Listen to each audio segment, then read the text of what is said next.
Hi, Dumelang. Hello, everyone, and welcome to Tsene with Pretoria Psychologists. My name is Shirinda, and for those of you who are watching for the first time, please do remember to subscribe to our YouTube channel so that you can receive notifications on our videos, as well as feel free to view previously uploaded videos on the various topics that have been discussed. So today I will be talking about grief. And I believe grief is a topic that most of us can relate to, either through our own experiences or the experience of those that are around us. Now, grief is basically a response to a loss. More often is loss of someone that used to be special to us, but it can also be something that was of value to you. For instance, a job, a relationship, a marriage, or even a business. As we have seen with the Covid-19 pandemic, a lot of people have had to say goodbye to a lot of meaningful things in their lives. And thus, it is important to be able to go through the process of grief in a healthy way, but also to receive as much support and tips on how you can go through this journey. Now, one of the things that the pandemic has highlighted to us is the increasing number of gender-based violence happening in our countries. We have seen lately during the lockdown that there has been a significant increase in the number of women and children that have been abused, and some have even lost their lives as a result.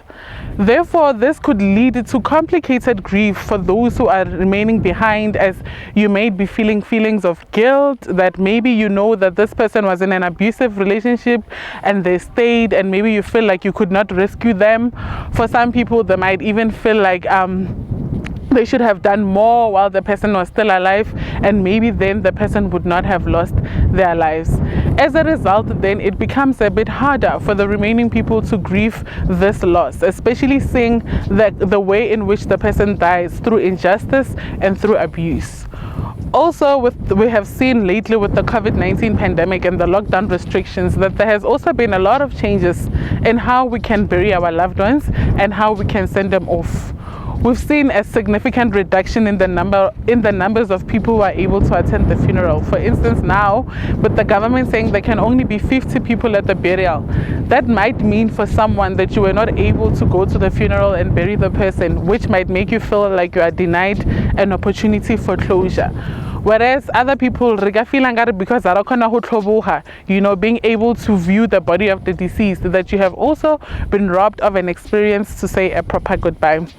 Therefore, with these things, it can affect our grieving process, and also require us to get more support in order for us to get through this time.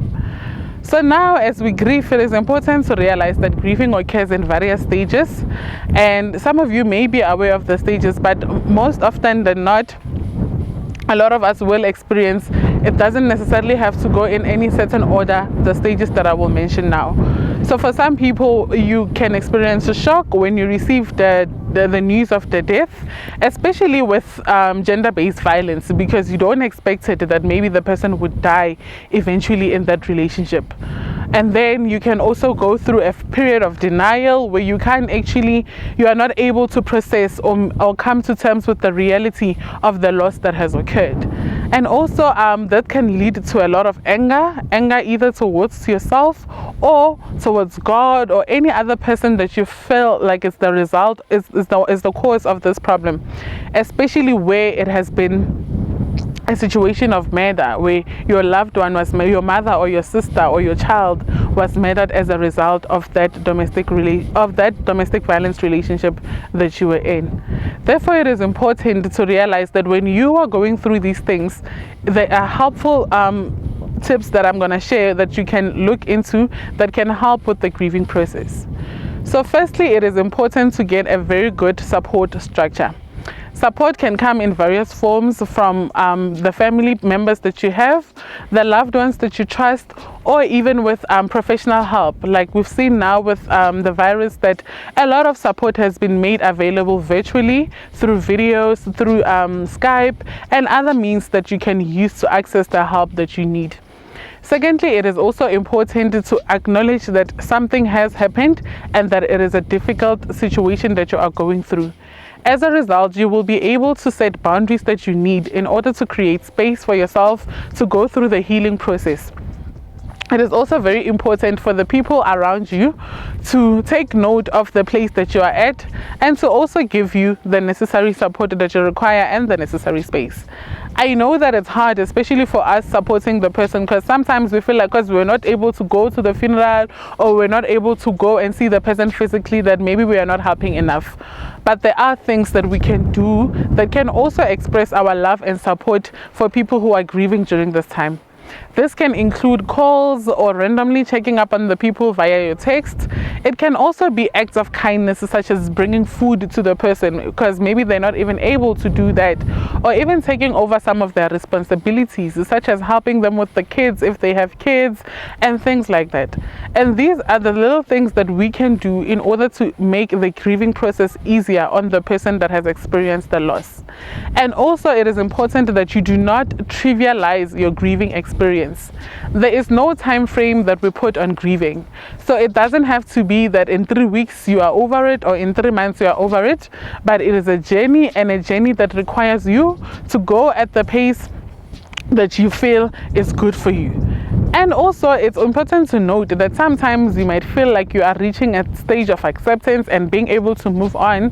However, you might still even find yourself angry again. It's okay to go through that. It's all part of the journey.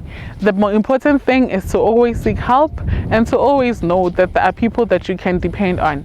So if you need more support in terms of this, please do feel free to click on our links or to even contact us on the contact information that will be displayed on the screen as we walk this journey with you.